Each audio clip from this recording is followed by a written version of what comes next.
Ils s'appellent Max, Shania, Steve, Elite, Touilly, Marble, Kaya, Walker ou encore Vulcain. Ce sont tous des animaux de compagnie, qu'ils soient chiens ou chats, mais d'un tout nouveau genre. Ce sont en effet tous des animaux hybrides, à savoir issus d'un croisement entre un animal domestique et un animal sauvage. Créés aux États-Unis, ces nouvelles races canines et félines ont été sélectionnées afin d'obtenir des animaux au look le plus exotique et sauvage possible. Vous avez une espèce de fascination du sauvage. Là, on est dans le fantasme, là, on est dans le rêve. C'est un rêve qui n'est pas nouveau de l'homme, de pouvoir s'approprier le sauvage. Là, l'idée, justement, c'est d'essayer de profiter donc de croisements pour avoir les avantages du sauvage sans les inconvénients. C'est le look qui plaît aux gens. Souvent, c'est ce qu'on entend, quoi. Je veux une panthère. Pour répondre à cette envie de sauvage, des éleveurs américains sont parvenus dès les années 60 à faire s'accoupler des chats domestiques avec le chat léopard du Bengale, un petit félin nocturne et solitaire dont la population vit à l'état naturel entre l'Inde et la Corée du Nord, de préférence dans les forêts.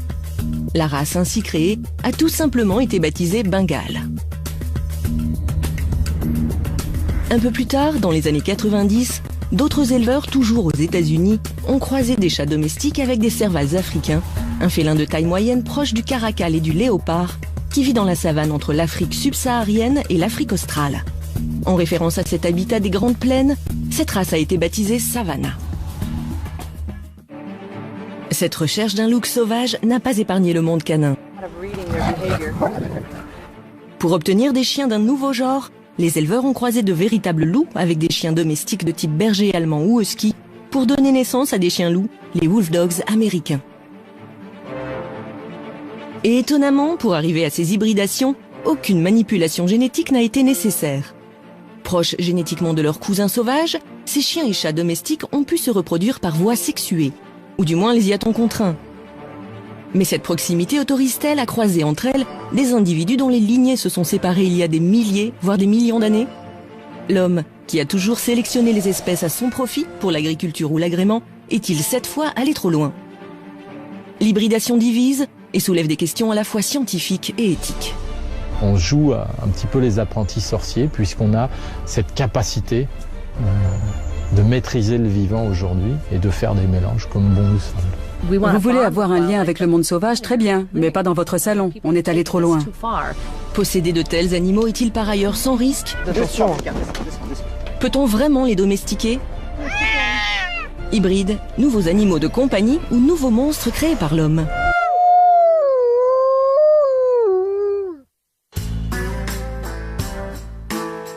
Notre enquête commence aux États-Unis, là où les premiers chats hybrides ont vu le jour.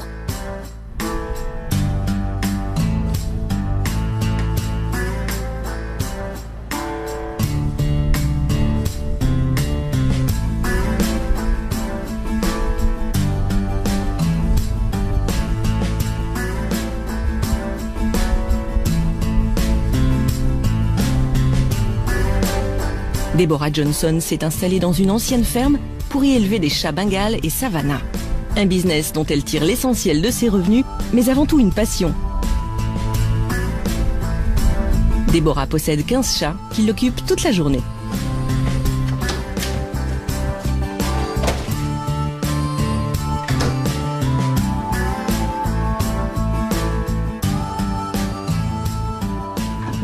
Ça, c'est mon mot égyptien, Isis. Elle est très très douce. On ne connaît toujours pas leur origine exacte, mais on en a retrouvé momifiés datant de l'Égypte antique. Ce sont des chats extrêmement intelligents. Et voilà mon chaton, Savannah. Elle a 15 semaines. C'est encore un bébé, mais ce sera ma prochaine femelle reproductrice. Ceux-là, ce sont des Devon Rex. Mais plus couramment, on parle d'eux comme de chats aliens aux pattes de singe, parce qu'ils sont capables d'ouvrir toutes sortes de choses, comme les Savannah. Ils ont quasiment des doigts humains.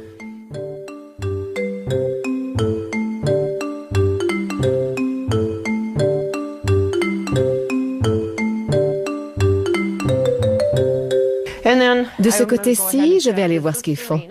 Elle, c'est Surina, la sœur d'Isis, un mot égyptien de couleur bronze. Ici, vous avez Comail, le voilà. On le surnomme le roi Comail. C'est un Bengale à rosette. Vous verrez peut-être Max aussi. Je suis sûre qu'il se cache quelque part.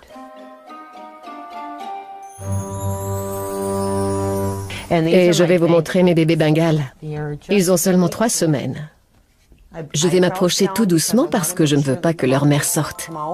Coucou les bébés. On les a appelés Miss Marble One et Miss Marble Two. Le père a du sang du chat léopard du Bengale, mais il est très doux. On le surnomme le clown. Il a une très grosse tête et une jolie robe tachetée. Voilà les bébés. Bonjour. Ce sont des bébés Bengale, des F3. La classification en F permet de déterminer la proximité des chats avec l'espèce sauvage d'origine. Un F1 est la première génération d'un croisement entre un félin sauvage et un chat domestique. Un animal F2 correspond à la seconde génération et ainsi de suite. Évidemment, plus on s'éloigne de l'animal sauvage originel, moins les traits physiques sauvages sont marqués et le prix varie en proportion. Plus les chats ont l'air sauvages car ils sont proches des félins, plus ils sont chers. Un Bengale de première génération atteint 4 500 €.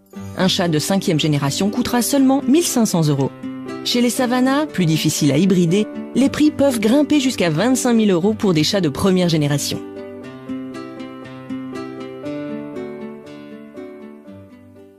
Ils ont un peu de sang de chat léopard du Bengale en eux, un pourcentage infime. Le père, Carrie, en a plus. Ces femelles en ont peut-être 5 à 7%, pas plus. Alors que le père doit avoir 25% de chat léopard du Bengale en lui. Mais ce qui est bien avec lui, c'est qu'il est très doux. Quant à mes femelles, ce sont d'excellentes mères. Oui, vraiment excellentes. Marble One a donné naissance à 4 chatons. Une performance chez ces hybrides qui souffrent de nombreux problèmes reproductifs. Stérilité, naissance prématurée, portée d'un seul chaton, comme si la nature rappelait que ces croisements n'étaient pas tout à fait dans l'ordre des choses. Je m'en occupe tous les jours. Je les manipule tout le temps. Ils reconnaissent ma voix. Je trouve que c'est très important de les socialiser.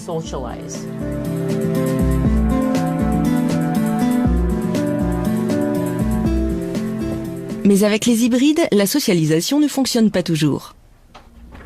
Regardez, voilà Max.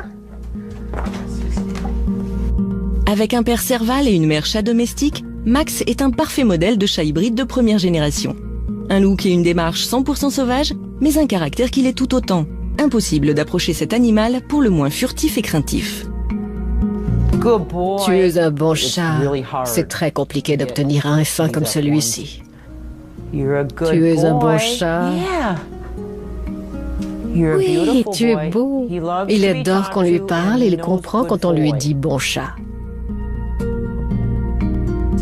Il vous observe.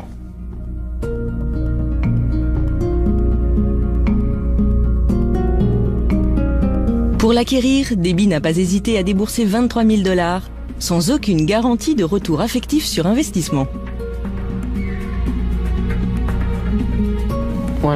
Quand je l'ai eu, il avait 6 mois. On ne pouvait pas l'approcher. Il m'a fallu 2 ans pour le rassurer, pour lui faire comprendre que les humains ne lui voulaient pas de mal. Salut, Bibi. Celui-là, c'est un Savannah. Il est très athlétique, un peu comme le Bengale. Si le contact est plus facile avec les générations postérieures, on reste loin du gros minou qui ronronne sur les genoux. Hyperactifs et insatiables, les Savannahs sont les champions toutes catégories du saut en hauteur et autres performances acrobatiques. Une aptitude spécifique aux cervales qui sont capables d'effectuer de spectaculaires bonds pour attraper leur proie.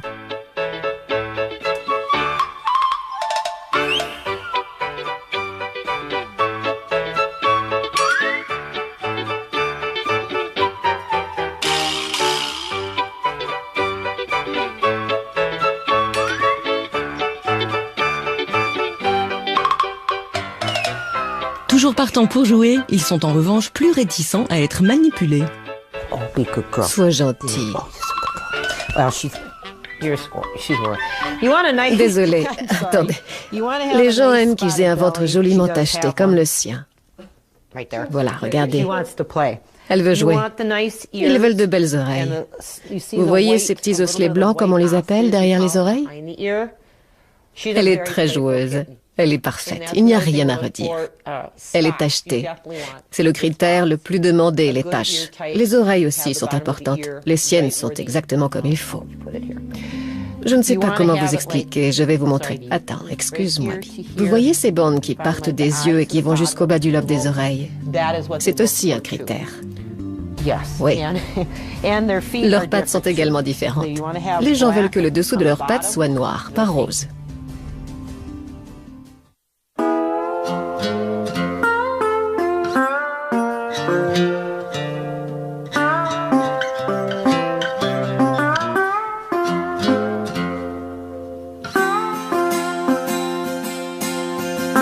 La passion de Deborah pour les félins n'a pas de limite.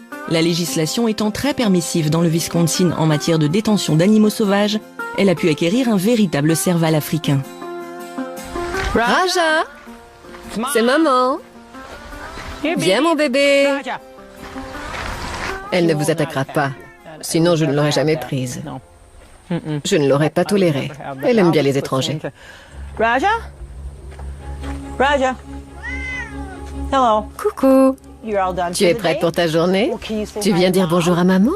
Viens par ici dire bonjour. It's okay. Ça va? Tout va bien. Tout va bien. Everything's okay. Bonne fille. Good. Hi, Kalani. Salut Clony. C'est la sœur de Comel, un bengal tacheté. Elle aime être dehors. Elle est copine avec Raja. T'es une bonne fille. Oui, toi aussi, Clony. T'es une bonne fille. Oh, please. Raja, s'il te plaît. Elle n'est pas méchante. Okay, you two. Arrêtez tous les deux. Là, tu l'as cherché. Elle l'a cherché après, forcément.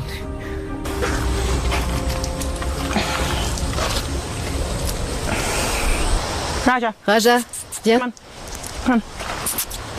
Good girl. Bien, c'est bien. C'est la sœur de Comel, Clony. Voilà, je sais, elle t'embête. Très bien. Ils raffolent des grandes prairies, des herbes hautes. Elle adore aller se dissimuler dans la broussaille près des marécages. De temps en temps, elle va tomber sur une grenouille. Ils chassent comme les chats domestiques. Les rongeurs, les grenouilles, les petits oiseaux. Ils aiment être au milieu des herbes hautes parce qu'ils peuvent s'y tapir s'ils sentent une menace.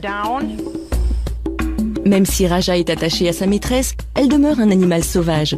Une promenade, même en laisse, se transforme toujours en une partie de cache-cache où Raja disparaît dans les hautes herbes, laissant le soin à sa maîtresse de la retrouver. Où es-tu?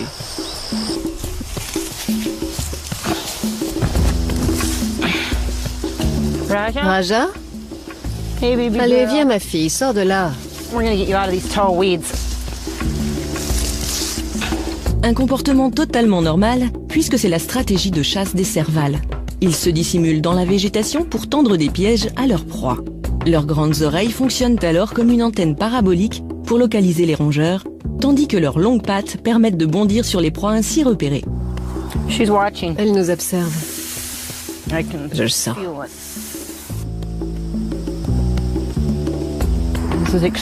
C'est extraordinairement rare d'avoir un animal pareil auprès de soi. Elle reconnaît très bien son nom, mais elle reste un animal sauvage. Je pense que si je la lâchais, elle n'irait pas bien loin, mais je ne veux pas prendre de risques.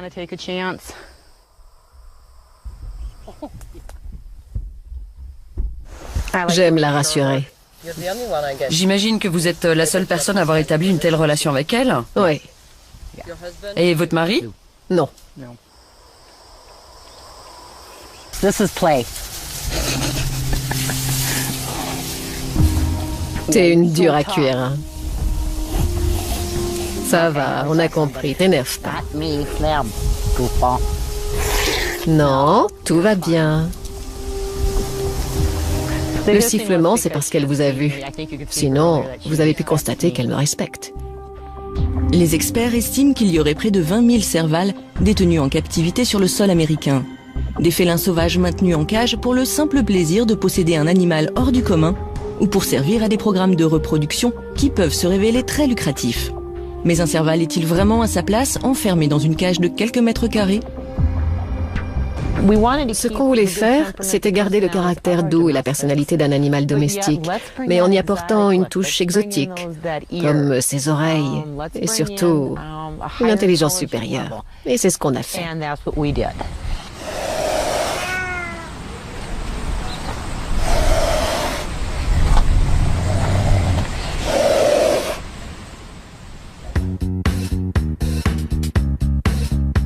Cette mode des chats hybrides est en train de conquérir la France. Si les Savannahs sont encore peu répandus, les Bengales y sont eux bien implantés. Importé dans l'Hexagone dès 1989, le Bengale est une race reconnue par le LOF, le livre officiel des origines félines. Il serait environ 8000 aujourd'hui. Seuls cependant sont autorisés légalement les chats de 4e génération ou plus. Agnès Guéraud s'est tellement éprise de cette nouvelle race qu'elle s'est lancée dans l'élevage il y a 4 ans, en plus de son travail. Une passion qui lui demande un fort investissement en temps, mais aussi en argent. Car sa passion n'a pas de limite, elle est allée chercher ses chats dans les meilleures lignées à l'étranger et les a inscrits à des concours félins. Pour chacun de ses chats de compétition, elle débourse en moyenne 10 000 €. Alors, cette chatte s'appelle Nala. Enfin, son vrai nom, c'est Legadema. Et donc, c'est une petite femelle qui a 7 mois et demi. Donc, cette petite chatte est très très belle. Elle a déjà gagné pas mal d'expositions puisqu'elle est des junior winner. On les a fait venir des États-Unis. C'est le berceau de la race. Oh mon pépé, mon pépé.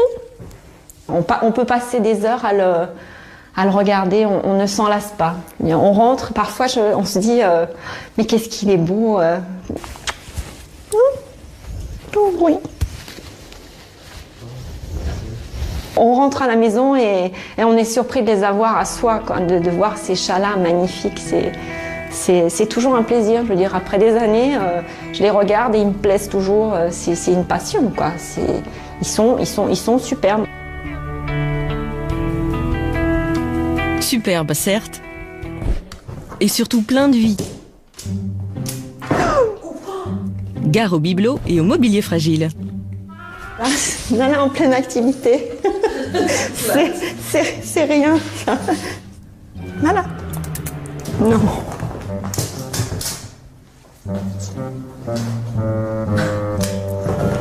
Voilà, les loopings, c'est sa spécialité. C'est la fête aujourd'hui. Ouf. Donc, le canapé. Je préfère jouer que je l'attrape, hein, parce que ça... Pour Agnès, élever des Bengales est un hobby plus qu'un business. Son élevage lui coûte près de 11 000 € chaque année, entre nourriture et frais vétérinaires. Quant aux inscriptions aux concours internationaux, elles s'élèvent à plus de 10 000 € par chat. Même si elle vend les chatons entre 1 500 et 2 000 €, elle ne rentre pas dans ses frais. Rien que pour acquérir Chania, elle a déboursé 3 500 €. Elle a des comportements de félin, complètement. Elle, beaucoup plus que les autres. Là, c'est félin, là. Là, c'est... Chania. Oh là là, la tête sauvage. Quand elle se met en colère, quand elle se bagarre, c'est différent. Et les autres le sentent. Rivalité et marquage de territoire sont monnaie courante avec les Bengales, pour qui l'usage de la litière est loin d'aller de soi. Ah oui, c'est difficile, hein. Je pense qu'elle a fait pipi pendant que je parlais, donc je l'ai vu faire. Donc ça, c'est le problème. Il y a beaucoup d'odeurs ici, donc forcément, ils passent les uns les autres, ils marquent leur territoire.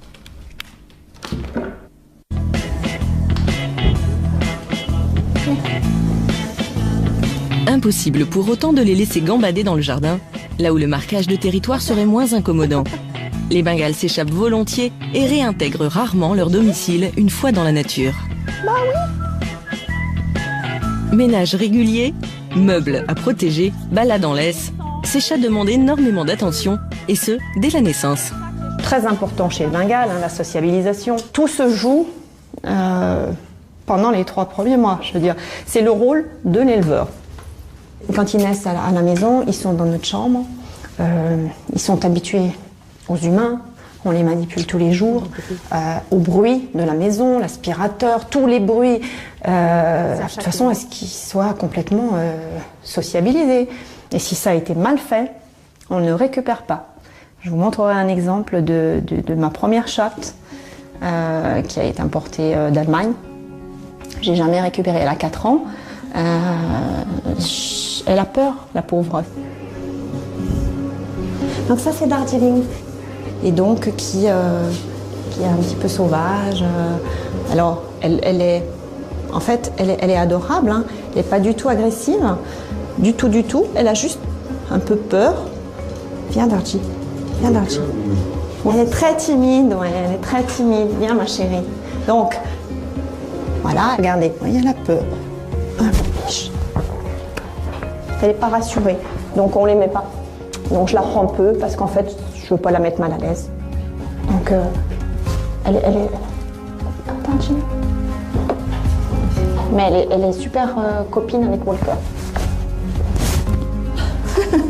Détruit. Tous les éleveurs ne consacrent pas autant de temps à leur portée de chatons cagnès. Parce que les Bengales sont à la mode, nombre d'éleveurs peu scrupuleux les produisent littéralement en série. Ils vendent alors des chatons qui ne seront jamais adaptés à la vie domestique. La situation devient donc ingérable.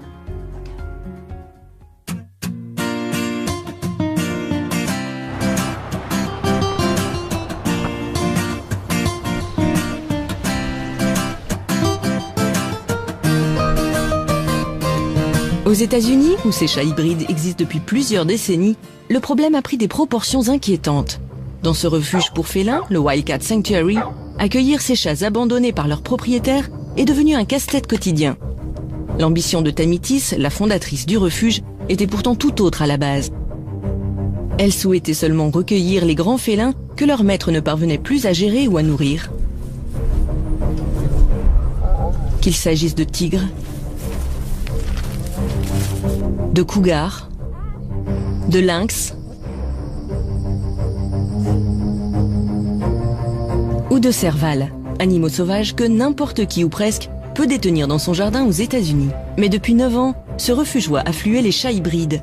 Aujourd'hui, le Wildcat Sanctuary compte 120 pensionnaires, dont 40 chats hybrides. La plupart des gens achètent des hybrides parce qu'ils les trouvent beaux, sans prendre en compte la personnalité, le tempérament de ces chats. Ici, on dit souvent en plaisantant, on ne se marie pas avec quelqu'un pour son physique. Ce genre de mariage ne dure pas.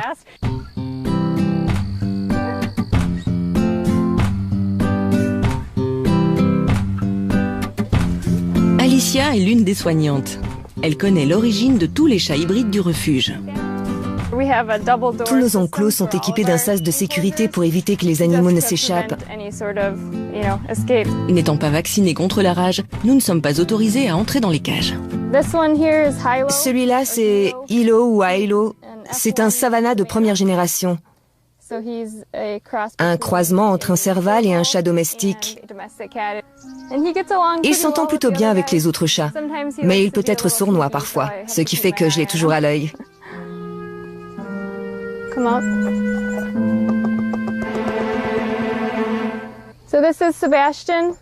Lui, c'est Sébastien, un Bengale.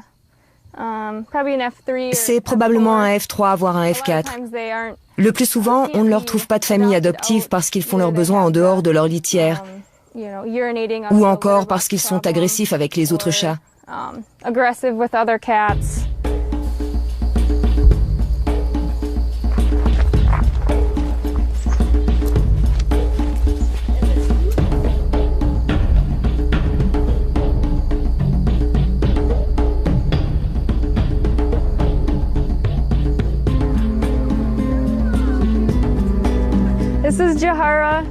Là, c'est Jera, c'est un serval. Il appartenait à un particulier dans le Wisconsin. Sa propriétaire avait aussi des Bengales, donc on suppose que son plan à l'origine était d'élever des savannas de première génération pour les vendre. Mais Jera s'en est pris à elle. Au début, il se montrait plutôt amical avec sa maîtresse, elle rentrait même dans sa cage, mais au fil du temps, il est devenu de plus en plus agressif envers elle et il s'est mis à l'attaquer. Alors elle a décidé de le placer chez nous pour qu'il puisse retrouver une vie d'animal sauvage.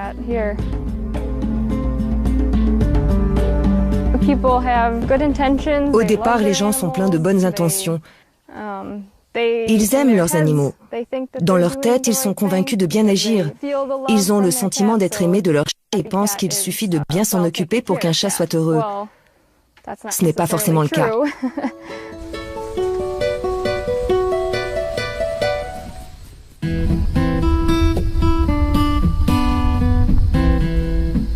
Chaque jour, il faut nourrir ces populations d'hybrides abandonnés. Pour cette association qui ne vit que des dons privés, c'est un travail et un budget conséquent. Ça représente environ 55 kilos de viande par jour. Ça va des cuisses de poulet aux morceaux nobles du bœuf, en passant par des proies comme les rats, les lapins ou les souris.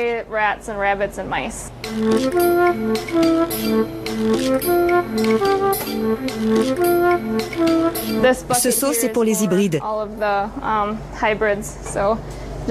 Ils ont des gamelles individuelles ou pour deux. Comme ils ont tous un régime alimentaire spécifique, chaque matin, il faut préparer les différents menus de la journée. On va les nourrir? Ils nous attendent.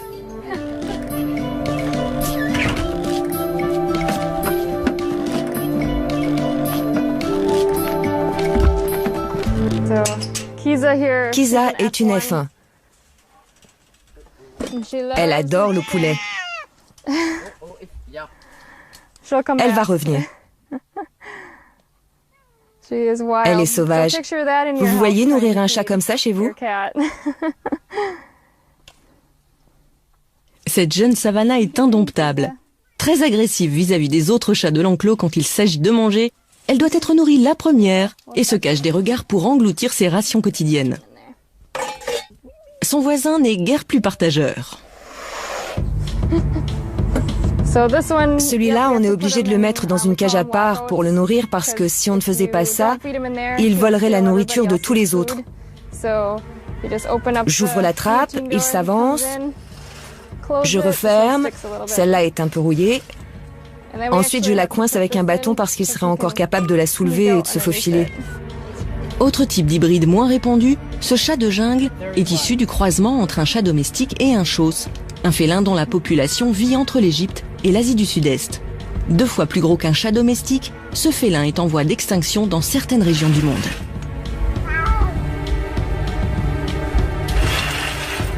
Cette agressivité peut se retourner contre les autres animaux de la maison, mais aussi les jeunes enfants. Les propriétaires de chats devenus ingérables n'ont alors que 2 solutions, l'euthanasie ou le placement en refuge. Il n'en existe malheureusement que 4, tels que le Wildcat Sanctuary pour l'ensemble des États-Unis. Et les demandes surpassent de très loin les capacités d'accueil. On reçoit environ 40 appels par mois de gens qui veulent se débarrasser de leur Bengale, avec toujours les mêmes récriminations. Mon chat fait pipi dans la maison, mon chat urine sur mon mari, sur les meubles, il a mordu mon petit ami. Le problème le plus fréquent, c'est qu'ils urinent partout.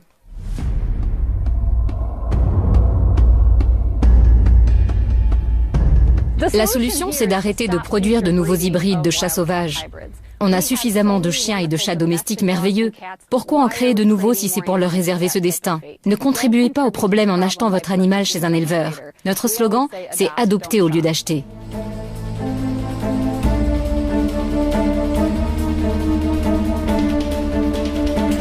Les refuges américains ne sont pas les seuls à tirer la sonnette d'alarme. Le phénomène inquiète aussi les scientifiques, pour qui cette mode est une véritable aberration qui pourrait menacer à terme la survie des félins sauvages.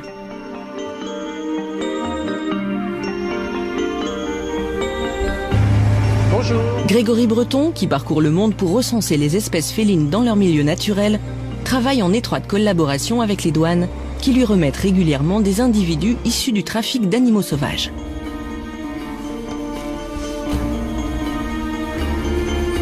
Des animaux commercialisés pour servir au programme de reproduction des chats hybrides.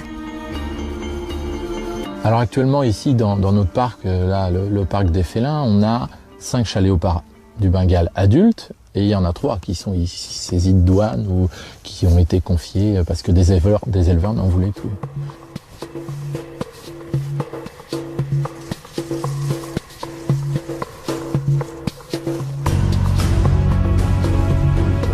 C'est devenu une espèce très convoitée pour un commerce d'animaux parce que, malheureusement pour lui, il peut s'hybrider avec le chat domestique.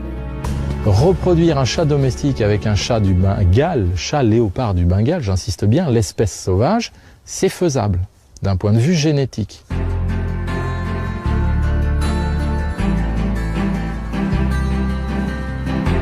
Parce qu'ils sont génétiquement proches, les félins peuvent s'accoupler et avoir des petits. Mais il ne s'agit pas pour autant de sélection naturelle. Ce que l'on fait, c'est qu'on force les animaux à avoir des petits qui n'ont rien à voir. Donc il y a vraiment un problème éthique derrière cette folie de l'hybridation. Alors à l'état sauvage, ils ne s'hybrident pas, ils ne se rencontrent pas. Ou un chat léopard va tuer un chat domestique.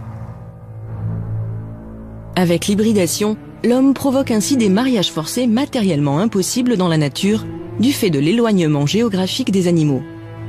En effet, vivant sur des continents séparés par des océans, ni les chats léopards asiatiques ni les servals africains n'auraient jamais pu rencontrer des chats domestiques américains. Ce n'est pourtant pas la première fois que les hommes tentent des croisements avec des espèces géographiquement éloignées. Alors l'homme a essayé des choses, il a essayé d'hybrider le tigre avec une lionne, ou un lion avec une tigresse, un léopard avec un jaguar. On a montré que ça fonctionnait, à la fois à l'époque de l'Antiquité, les cirques romains, les grandes ménageries princières, ou dans les parcs zoologiques au 19e et début du 20e siècle. Aujourd'hui, seuls quelques parcs zoologiques chinois ou russes se prêtent encore à ce type d'expérience. Un liligre, fruit d'un père lion et d'une mère mi-lion mi-tigre, vient de naître dans un zoo sibérien. Mais la plupart des zoos occidentaux refusent désormais catégoriquement ces hybridations pour se consacrer plutôt à la défense des espèces en danger. Et pour les sauvegarder, il est primordial de ne pas mélanger leurs gènes. Le chat léopard, c'est une espèce de félin parmi les 36 espèces sauvages. Et d'un point de vue évolution, il a divergé de la lignée du chat sauvage il y a 6 millions d'années. L'homme, lui, il a domestiqué le chat sauvage africain, et seulement le chat sauvage africain, il y a à peu près 4000 ans. En Égypte, à Chypre, en Mésopotamie. Donc aujourd'hui, des gens prennent des chats domestiques, les hybrident avec des chats léopards, donc c'est complètement contre nature. C'est comme si moi, je décidais demain d'avoir une copine bonobo, qu'on ait des petits et qu'on les garde. D'un point de vue éthique, on ne s'accouplerait jamais avec un grand singe, bonobo, chimpanzé ou gorille. C'est quelque chose qui nous paraît complètement fou. Une comparaison hasardeuse? Hélas non. Il y a 6 millions d'années, les homininés se séparent en 2 branches distinctes, les paninés, ancêtres des bonobos et des chimpanzés, et Homo sapiens, l'ancêtre de l'homme. 6 millions d'années, soit l'époque de Toumaï, l'être mi-chimpanzé, mi-homme, que certains paléoanthropologues considèrent comme l'une des premières espèces de la lignée humaine. Il y a 6 millions d'années également, les félidés se séparent en 2 lignées distinctes. Celle du chat léopard, dont est issu le chat léopard du Bengale, et celle du chat sauvage, l'ancêtre du chat domestique. Quant au serval, il a commencé à évoluer en une lignée distincte il y a 8 millions et demi d'années. La comparaison est pour le moins déroutante. L'homme a-t-il le droit, pour satisfaire ses intérêts ou réaliser ses rêves, d'hybrider des espèces dont le patrimoine génétique a divergé il y a des milliers d'années? Pourquoi par ailleurs réinjecter des gènes sauvages dans des animaux que l'homme a mis des millénaires à domestiquer? Si l'hybridation féline soulève des problèmes d'ordre génétique et éthique, ces chats ne sont pas pour autant dangereux pour l'homme. Ils urinent certes souvent pour marquer leur territoire, se battent pour la nourriture et n'ont qu'une envie, s'échapper. Au pire, ils donnent des coups de griffe. Pas forcément agréables, mais pas mortels. Contrairement à d'autres types d'hybrides, comme les chiens-loups, issus du croisement entre chiens domestiques et loups, aussi appelés wolf dogs. Avec cette nouvelle race, on a fait du meilleur ami de l'homme, le classique chien domestique, obéissant et soumis à son maître, une machine à tuer potentielle. Cette mode de prendre un animal sauvage ou un hybride comme animal domestique ne date pas d'hier. On a commencé à en entendre parler à la fin des années 80 dans le Minnesota, quand on a vu des enfants se faire tuer et de façon répétée. Évidemment, un chien aussi, ça peut vous mordre, mais là, il s'agissait d'un autre type de comportement. Ces enfants étaient tués, pas simplement mordus. Ce chien-loup était une bombe à retardement. Le chien semblait docile d'après la famille du jeune garçon. Les chiens-loups racés sont capables de tuer. Malheureusement, on parle là d'animaux à l'instinct de loup dans un corps de chien. Des animaux qui n'ont pas leur place au milieu des humains dans un cadre domestique.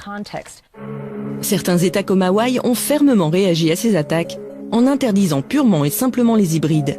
Dans d'autres États comme l'Indiana, posséder un wolfdog n'est soumis à aucune réglementation. La loi américaine est un véritable patchwork au niveau national. Comment réguler une population de chiens-loups qui a atteint, d'après le ministère de l'Agriculture, 300 000 individus?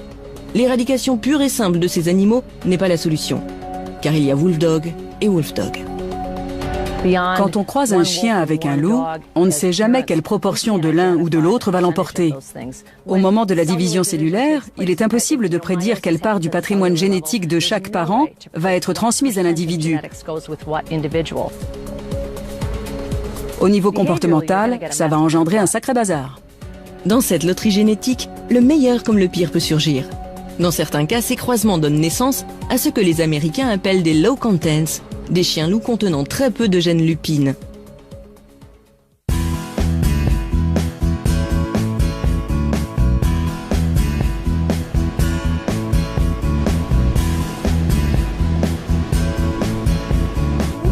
Les chiens-loups de Leslie sont emblématiques de ces low contents. Physiquement, ils sont proches des bergers allemands ou des huskies. De caractère, ils ont tout du bon toutou obéissant. Leslie emmène Steve, son jeune chien-loup de 4 mois, et Touyi, une femelle de 2 ans, en promenade. Viens là.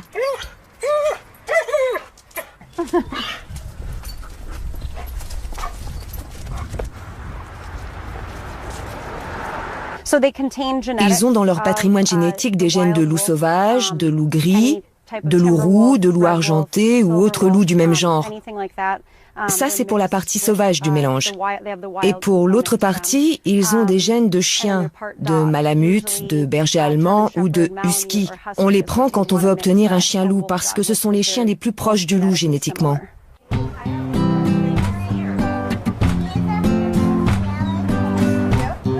Ils vont revoir Kaya, une femelle que Teresa, une amie de Leslie, a adoptée. Elle, c'est Kaya. Coucou Kaya. Kaya faisait auparavant partie de la même meute. Les chiens-loups, même hybridés, ont conservé de leur ancêtre lupin en mémoire le sens de la hiérarchie. Et la hiérarchie, ça se respecte, et ça ne s'oublie jamais. Elle s'en souvient. Salut ma belle. Elles se parlent. C'est pas nécessairement mauvais signe. En se parlant, elles retrouvent la place qu'elles avaient dans la hiérarchie. Face à Touyi, Kaya baisse la queue et les oreilles avant de se mettre sur le dos. Malgré sa stature plus imposante, Kaya montre ainsi qu'elle reconnaît la chef de meute. C'était la femelle de sa meute. C'est ce qu'elle est en train de signifier à Kaya. Que c'est elle la femelle dominante et Kaya l'accepte encore parce qu'elle est plus jeune.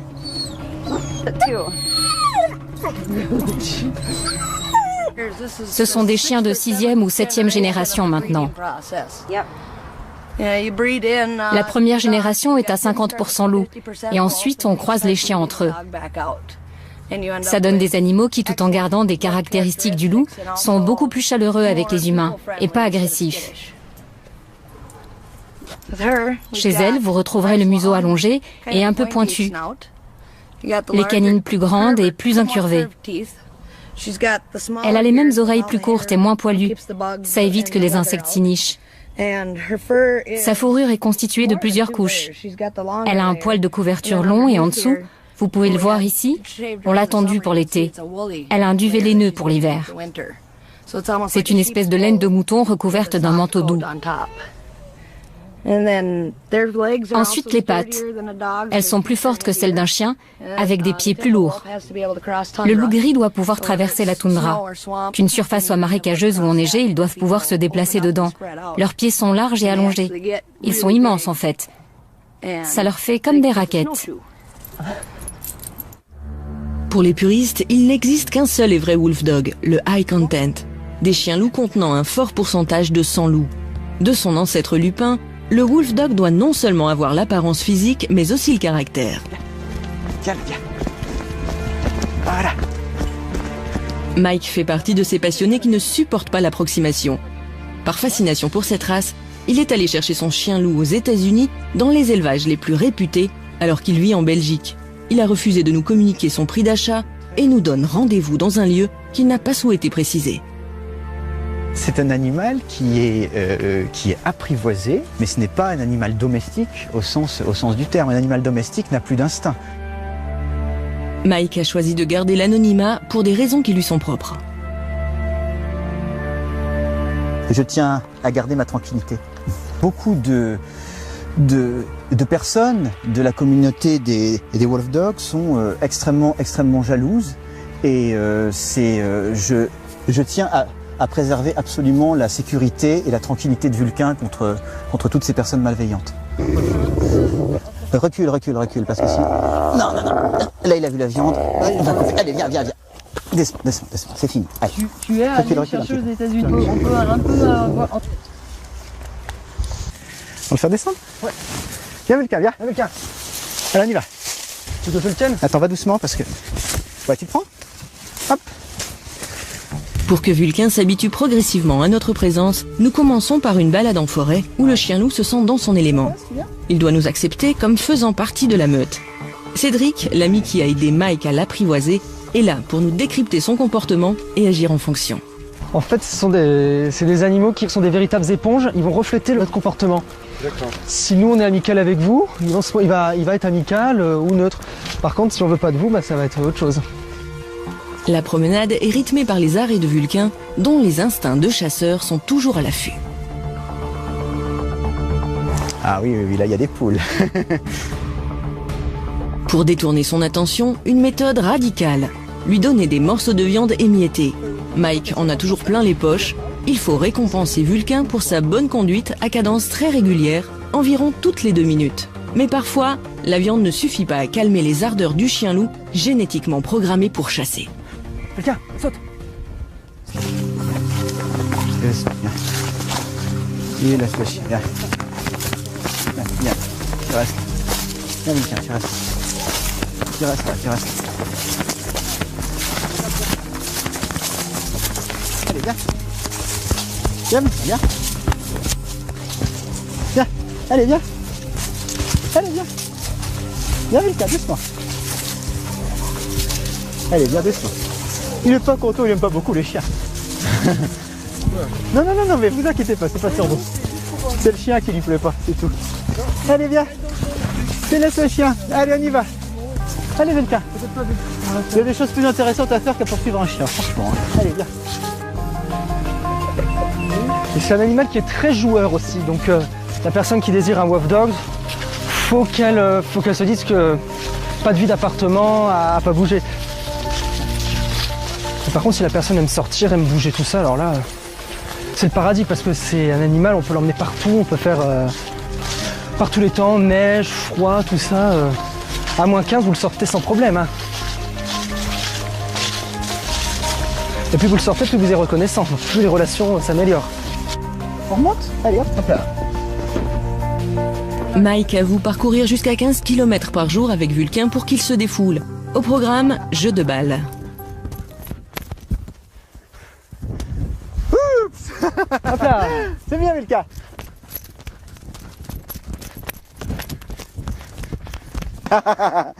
Allez, Vulcain, hop là. Oh, ça s'est détaché, un morceau. Wolf Dog destructeur. Allez, viens, on y va. Mais aussi baignade dans une eau automnale un peu frisquette. Son maître n'hésite pas à mouiller la chemise. Rien n'est trop beau pour ces chiens loups qui ont besoin de se défouler et d'être stimulés en permanence.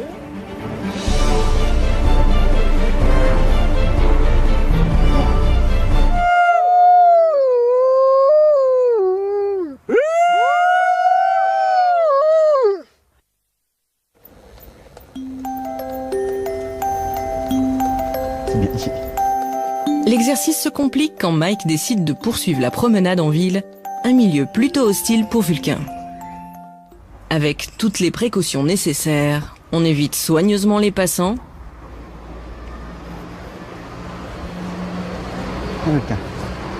Et le moindre bruit peut être source de stress. Doucement, n'aie pas peur. Viens.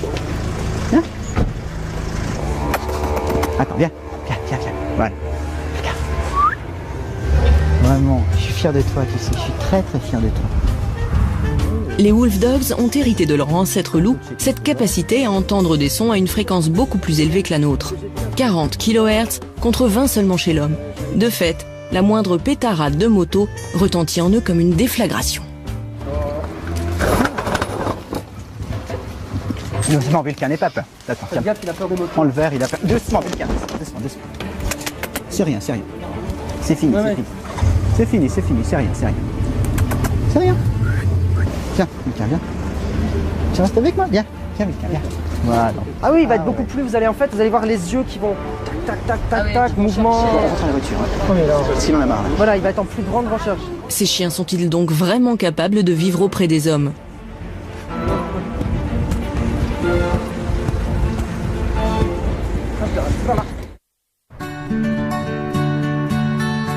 Pour Peggy Callahan, qui étudie le comportement des loups en captivité au Wildlife Science Center, ces hybridations sont en totale contradiction avec la nature même des loups.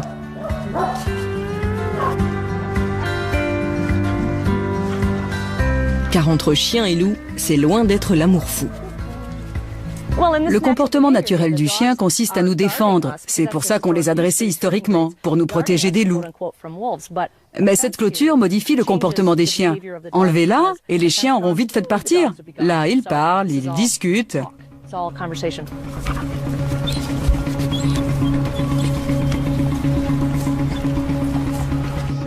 le monde est content. Les chiens pensent bien faire leur boulot et les loups se disent « Un de ces quatre, je vais te dévorer ».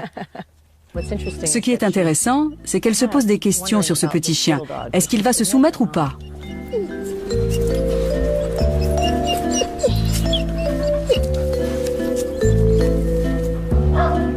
Alors forcément, quand on croise ses frères ennemis, le cocktail est détonnant. Non. Reste ici. Venez avec moi. Salut. Non. Toi, tu restes là.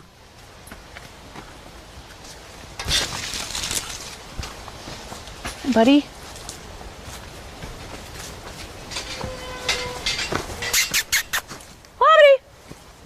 Hi guys. Salut vous. Venez par ici. Hi. Coucou. What's up? Ça va? Salut toi. Come here. Viens. Hi. Bonjour. Good boy. Come here. C'est bien. Approche-toi. Ces animaux sont des hybrides de chiens et de loups, sans qu'on puisse dire quel pourcentage du chien et quel pourcentage du loup ils ont en eux. Si on regarde leur physique, leur phénotype, on peut observer que la femelle a plus de caractéristiques du chien que le mâle. Elle a un pelage clair, le mâle est plus foncé. Lui a un corps fin, plus proche du loup. Il n'empêche que tous les deux ont tué des chiens alors qu'ils étaient encore très jeunes. Ça, c'est un comportement de loup. Elle avait 4 mois quand elle a tué un chien. Vous imaginez? Un chiot qui tue un chien. C'était un petit chien, mais quand même. Lui avait 6 mois quand il a tué un chien qui jusque-là était son copain. Il connaissait ce chien et pourtant un jour, il l'a tué.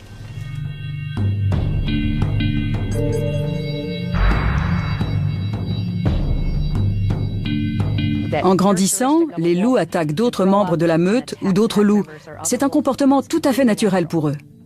Les chiens ne se tuent pas entre eux normalement. Ce n'est pas dans leur nature. Alors que c'est naturel pour un loup de tuer un autre loup. On est en train de mélanger 2 espèces qui ont été séparées il y a 20 ou 40 000 ans. Il n'y a pas encore de consensus scientifique sur le moment où la domestication est intervenue. Nous sélectionnons un chien pour qu'il ne s'attaque pas aux humains ou aux autres chiens. La nature a sélectionné le loup pour qu'il s'en prenne aux autres loups. C'est là que ça coince. Ne restez pas devant la porte, s'il vous plaît. Salut mon beau. Allez, viens, approche-toi. Je décrypte leur comportement quand ils m'approchent. Là, il est totalement soumis. Mais ça peut changer très vite. Il a peur, il s'éloigne. C'est un comportement classique. Coucou. T'es un drôle de bonhomme, toi. Il ne faut pas espérer établir avec eux le type de relation qu'on peut développer avec un chien année après année.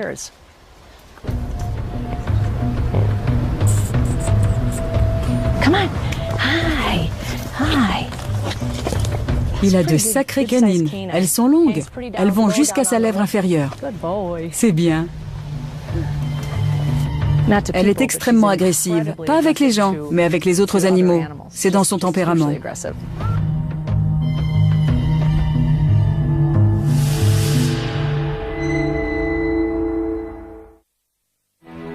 Si l'origine génétique des chiens divise encore la communauté scientifique, elle s'accorde sur un point.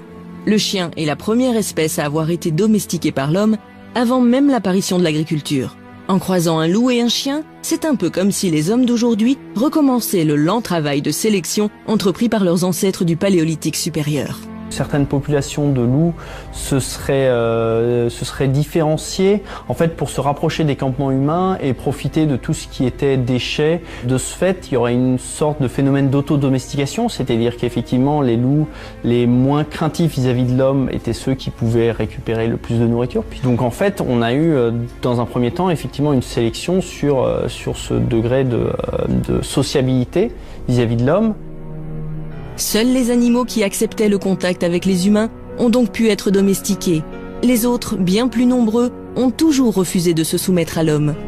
Ni les chats du Bengale, ni les servals, ni les loups n'ont jamais accepté de vivre avec les hommes. Les hybrides toléreront-ils mieux cette situation ou resteront-ils toujours des animaux sauvages dont le seul rêve est de recouvrer leur liberté ?